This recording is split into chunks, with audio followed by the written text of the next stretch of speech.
What's up guys, I'm KBHD here. So this is the Galaxy S10, and this phone is really hot right now, obviously. And one of the main reasons for that is the display. Some people love it, some people hate it, but there's no really arguing that there's not really a lot like it out there. So this is a closer look at what makes the Galaxy S10 so special, that screen. So I've said in videos before, this is the best display on any phone. There are really three main characteristics that make this such a unique display. Number one, the hole punch camera cutout. Number two, the ultrasonic fingerprint reader. And number three, just the quality of the panel itself.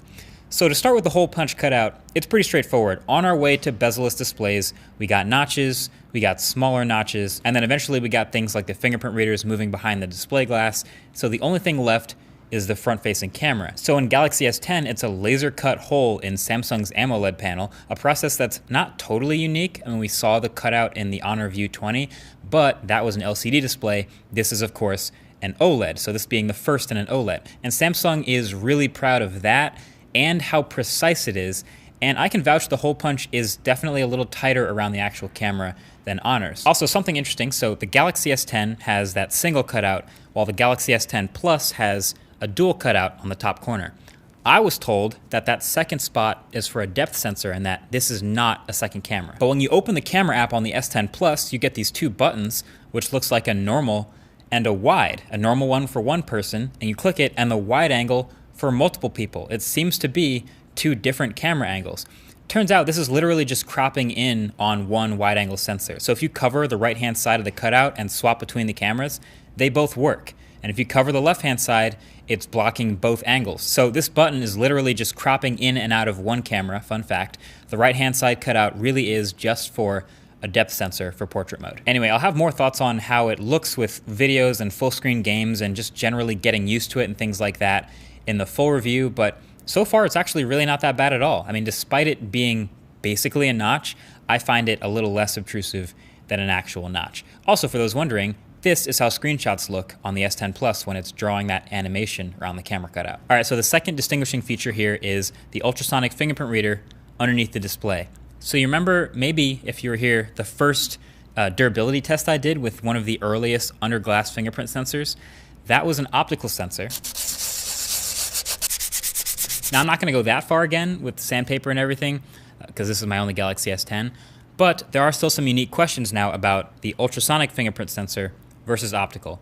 So number one, just around the same page about what ultrasonic is, that means it's using really high frequency sound waves firing off of your finger to map the depth of the ridges of your fingerprint in 3D. So when you hear it like that, that is way more advanced than having the optical sensor, which is literally a tiny camera taking a little 2D snapshot of your finger when it lights it up when your finger's on the glass. So this is more secure and more difficult to duplicate. Is it faster? Sometimes a little bit, kinda. So from my experience, if you just hold your finger down like normal, it won't seem that much faster, mostly because this is just how we've gotten used to these fingerprint sensors. But what you'll really notice is if you don't hold your finger down as long or don't press it nearly as firmly, you can basically just touch the screen for a split second and it unlocks. This would trigger an optical sensor to ask you to hold it down for longer, but with the ultrasonic, it really is much faster if you just touch your finger, just lightly. That is really impressive. And of course, the fact that you don't have to light up the display to read your finger. That is a real advantage, and I love that. And it's supposed to be better at reading your finger through dirt and water, so if your finger is wet or something, it'll work better. So let's find out. All right, so I have here some water. I think in a typical situation where you might need to unlock your fingerprint, but it has something on it, is maybe you're working out or something and you're sweating. So I'm gonna use Galaxy S10 and OnePlus 6T as two examples of fingerprint readers that need to be unlocked. All right, so let's start with OnePlus 6T. Under the glass, works perfectly, so that's good. Get some water on my hand, unlock it, or try to unlock it, and I'm getting a good old not recognized. And it's asking for that swipe. Doesn't recognize me, just with a little bit of water on my thumb. So I guess let's go to the Galaxy S10 straight off the bat. If I dry my hand, dry hand, works perfectly. So I'll get some water on my hand and it still worked. That works pretty flawlessly. Let's give that another go. No problem. No problem at all. All right, another thing that was asked a lot in the community forums when I asked you guys what you wanted to know about Galaxy S10 was screen protectors. Does the screen protector work with the Galaxy S10's ultrasonic fingerprint sensor? More importantly, what types of screen protectors work? So I have a regular screen protector and I have a glass screen protector. All right, so the first we'll try is, this is a regular screen protector. It was made for Galaxy S10 and you can already buy this in stores. But for right now, while the screen protector's not on, it works. It doesn't even have to be a perfect install for this demo, so this may be the messiest screen protector install of all time, but as long as I get the bubbles out around the screen protector fingerprint reader, which I have, then it should work. So I'm gonna go ahead and,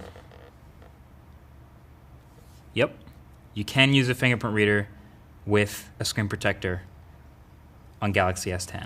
You can try the glass one. So a hint that this might not work is you can go into an AT&T store or any carrier store right now that's carrying this phone, and you can buy a Galaxy S10. You can buy a regular screen protector for the Galaxy S10, but they won't sell you a glass screen protector for the Galaxy S10 because they don't make them. So this is a glass screen protector for the iPhone. There's a couple different types, but they're essentially all the same thing. They're supposed to be shatter resistant. You put this tempered glass over your display to give you that extra durability, but the ultrasonic fingerprint reader, I'm gonna guess right now, probably won't be able to read through this glass. So right now, no screen protector on, unlocks just fine. So step one, peel this layer of adhesive off. And I'm just gonna put it straight across the bottom right there. And now there's a glass screen protector over the bottom of the phone. Have you ever seen an installation this bad? Hopefully not. So let's see if this will work through the glass. It knows there's a finger there. And it's asking me to cover the whole fingerprint sensor, but it's not detecting.